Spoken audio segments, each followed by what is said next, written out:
তাদের যে সমস্ত পণ্য আছে, যে পণ্যগুলো হয়তো আমার কাছে সফট ড্রিঙ্কস এর বোতল মাত্র, বাস্তবে সেটা সফট ড্রিঙ্কস এর বোতল না, বাস্তবে সেটা একটা বোমা। আমি কোন অবস্থাতেই অভিশপ্ত ইহুদির হাতে আমার টাকা বোমা হয়ে হামলা করার জন্য তুলে দিতে পারি না। তাদেরকে বয়কট করার ফলে, মিডল ইস্ট সহ বিভিন্ন দেশে বয়কট করার ফলে তারা বিলিয়ন বিলিয়ন ডলার লসের মুখোমুখি হয়েছে সামান্য কয়েকদিনের মধ্যে।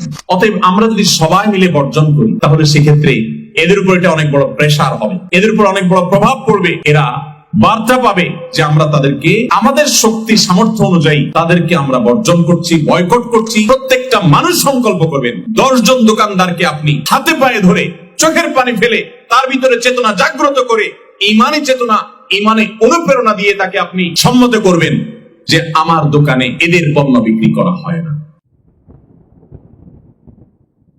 গোটা পৃথিবী মক্কা মদিনার পর সবচেয়ে আগ্রহের কেন্দ্রবিন্দু এবং সবচেয়ে গুরুত্বপূর্ণ জায়গা, সবচেয়ে পবিত্রতম জায়গা হলো এই তৎকালীন বৃহত্তর শাম, আর বিশেষ করে আজকের ফিলিস্তিন। ফিলিস্তিনের মানুষদের প্রতি যে জুলুম হচ্ছে, পৃথিবীর ইতিহাসের সবচেয়ে বড় বর্বরতার সাক্ষী হচ্ছে যে ফিলিস্তিনের নিরীহ মানুষগুলো, আমার মুসলিম ভাই বোনগুলো। দিনকে দিন, মাসকে মাস এই পৃথিবীর যারা নিজেদেরকে সভ্য দাবি করে, এই সভ্য নামধারী অসভ্যরা এই বর্বরতা দেখেও তাদের মুখে, তাদের চোখে, তাদের কানে যেন কুলুপ দিয়ে তারা আছে, তারা যেন কিছুই দেখতে পাচ্ছে না। এই মানুষগুলোই আবার আমাদেরকে মানবতার সবক সকাল বিকাল দেয়। যারা আমাদেরকে সকাল বিকাল মানবতার সবক দেয়, সেই সভ্যতার ভেগধারী অসভ্যদের মুখোশ আমাদের সামনে ফিলিস্তিন ইস্যু এসে দিনের আলোর মতো উন্মোচন করে দিয়েছে, এবং সেই সাথে মুসলিম নামধারী মুনাফিকদের মুখোশ উন্মোচন করে দিয়েছে। সমাজ ভাইরা আমার, এই ইস্যুতে আমাদের প্রত্যেকের অনেক করণীয় আছে, বহু করণীয় আছে। আল্লাহ তাআলা আপনাকে জিজ্ঞাসা করবেন না তুমি কেন তোমার ক্ষমতা দিয়ে সেখানে তাদেরকে দখলদার মুক্ত করো নাই। আল্লাহ তাআলা জিজ্ঞেস করবেন না, কারণ আপনার সেই ক্ষমতা নেই। কিন্তু আপনার যেই ক্ষমতা আছে সেই ক্ষমতা ব্যবহার কতটুকু করেছেন, এই জন্য আল্লাহর কাছে জবাব দিয়ে করতে হবে। তাদের যে সমস্ত পণ্য আছে, যে পণ্যগুলো হয়তো আমার কাছে সফট ড্রিঙ্কস এর বোতল মাত্র, বাস্তবে সেটা সফট ড্রিঙ্কস এর বোতল না, বাস্তবে সেটা একটা বোমা। আপনি যেটা টাকা দিচ্ছেন সফট ড্রিঙ্কস এর বিনিময়ে, এই টাকাটাই বোমা হয়ে ঘুরে ফিরে আমারই সেই নিরীহ মা বোনদের মাথার উপরে, বাচ্চাদের মাথার উপরে পড়ছে। এই সফট ড্রিঙ্কস এর বোতল যখন আপনি কিনছেন, এবং সাবান, শ্যাম্পু, লোশন, যত প্রকার তাদের যে সমস্ত পণ্য আছে, হোক সেটা প্রসাধনী, হোক সেটা কোনো আপনার অন্য ব্যবহার্য পণ্য, হোক সেটা কোনো ড্রিঙ্কস, আপনি মুসলমান হিসাবে আপনি সেটা নিজে বর্জন করার পাশাপাশি কয়েকজন মানুষকে বর্জন করতে উৎসাহিত করেছেন। আমি তো আলহামদুলিল্লাহ সজ্ঞানে, জেনে শুনে, আল্লাহর ফজলে এদের কোনো পণ্য কোনো দিন আমি নিজের পকেটের টাকা 1টি টাকা খরচ করে কোনোদিন কিনি না। আমরা এত দুর্বল মুসলমান যে আমরা কোরআনের আয়াতের তেলাওয়াত শুনে অনেকে চোখের পানি ফেলে দেই, অথচ ইহুদিদের পণ্য, এই অভিশপ্তদের পণ্য, দখলদারদের পণ্য, মুসলমানদের রক্ত চোষা জালিম পৃথিবীর ইতিহাসের সবচেয়ে বড় সন্ত্রাসীদের পণ্য, এদের পণ্য আমরা টাকা দিয়ে কিনি। বিশেষ করে তারা যদি একটু অফার দিয়ে দেয়, তো আমরা লোভ সামলাতে পারি না। অফার যদি তারা একটার মূল্য দিয়ে যদি 10টা পণ্য আমাকে দেয়, সাথে 9টা যদি ফ্রিও দেয়, আমি আমার একটার মূল্য পর্যন্ত তাদেরকে দিতে পারি না। কি বলেন? দিতে পারি আমরা? শুধুমাত্র একটা কোম্পানি তাদেরকে বয়কট করার ফলে, মিডল ইস্ট সহ বিভিন্ন দেশে বয়কট করার ফলে তারা বিলিয়ন বিলিয়ন ডলার লসের মুখোমুখি হয়েছে সামান্য কয়েকদিনের মধ্যে।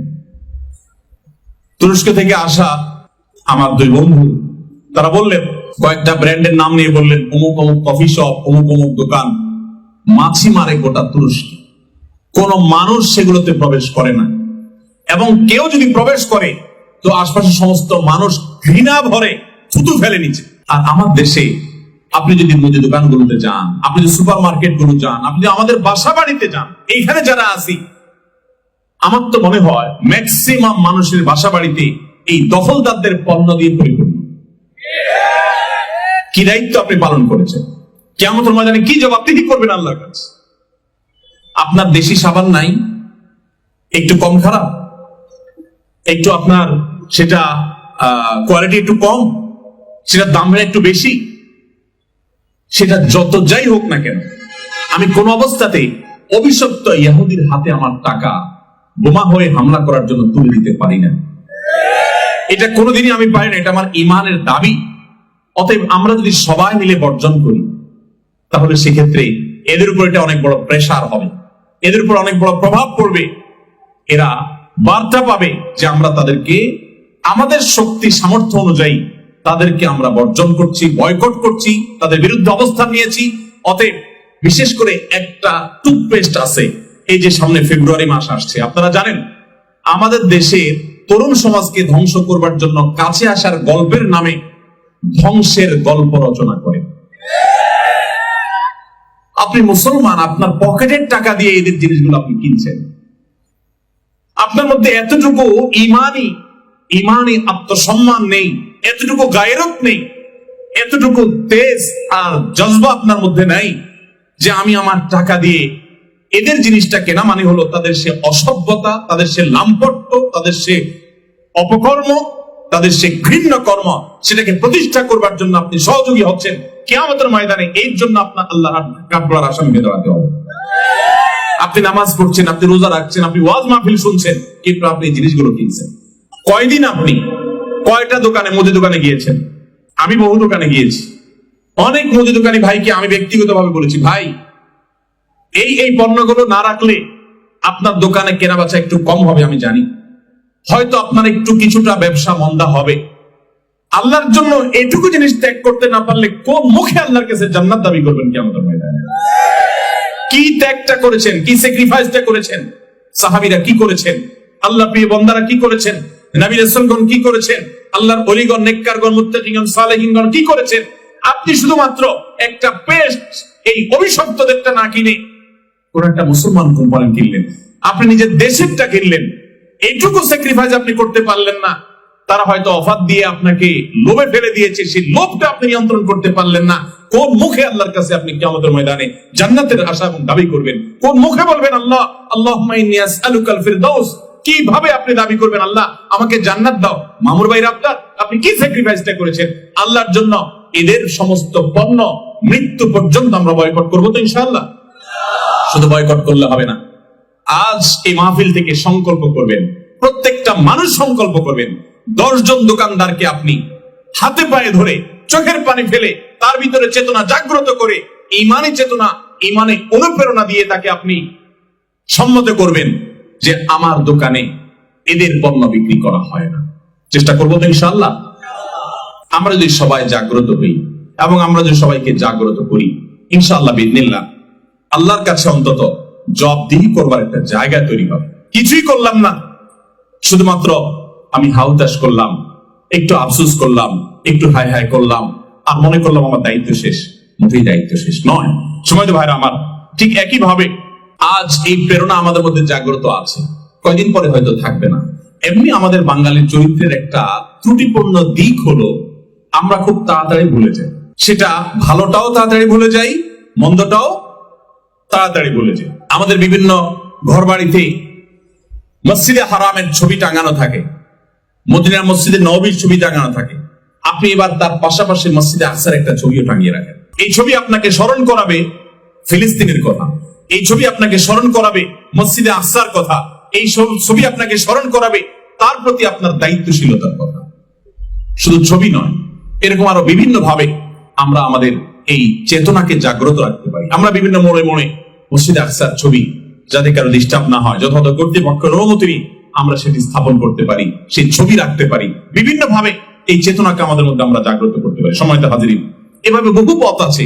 অনেক টি শার্ট বেরিয়েছে, যে টি শার্টে মসজিদে আকসার ছবি হয়তো আছে, অথবা কোনো প্রতিবাদমূলক কথা আছে সেখানে লেখা, এটা আপনি ব্যবহার করলেন, এটার ব্যাপক প্রচলন দিলেন, এটাও এক ধরনের প্রতিবাদ এবং আপনার পক্ষ থেকে এক ধরনের ভূমিকা রাখা।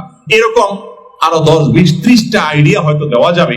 আপনারা অনেক ভালো ভালো আইডিয়া দিতে পারবেন, যেগুলো আমরা করতে পারি। আমি কিছু না করে বললাম কি, শয়তান আমাকে বুদ্ধি দিল কি, যে আমি তো কোনো রাজা মহারাজা নই, আমি তো কোনো দেশের প্রেসিডেন্ট প্রধানমন্ত্রী নই, আমি তো কোনো সেনা প্রধান নই, আমার হাতে তো কোনো ক্ষমতা নাই, আমার হাতে কোনো পাওয়ার নাই, অতএব আল্লাহ আমি কি আর করবো? আমি হাত পা গুটিয়ে বসে শুধুমাত্র আফসোস করলাম। আল্লাহর কসম, শুধুমাত্র এইটুকু দিয়ে আল্লাহর কাছে ফিলিস্তিন ইস্যুতে আমরা একটি মানুষও দায়মুক্ত হতে পারবো না। আমাদের ন্যূনতম বহু করণীয় আছে, সেই করণীয়টাকে আমাকে অবশ্যই করে যেতে হবে। সবাই চেষ্টা করবো তো ইনশাআল্লাহ। আল্লাহ আমাদের সবাইকে সে তৌফিক দান করুন। আমরা সবাই প্রত্যেকের ঈমানি জায়গা থেকে আজ থেকে এই বিষয়ে আমাদের করণীয় গুলো যতটুকু আমার হাতে আছে ততটুকু আমরা প্রত্যেকটা মানুষ করতে থাকবো। অনেক কিছুই করার আছে, আমরা একটু ভাবলে দেখবো বহু আইডিয়া, বহু এরকম আমাদের করণীয় ইনশাআল্লাহ বিদিনিল্লাহ বের হবে। আল্লাহ তাআলা আমাকে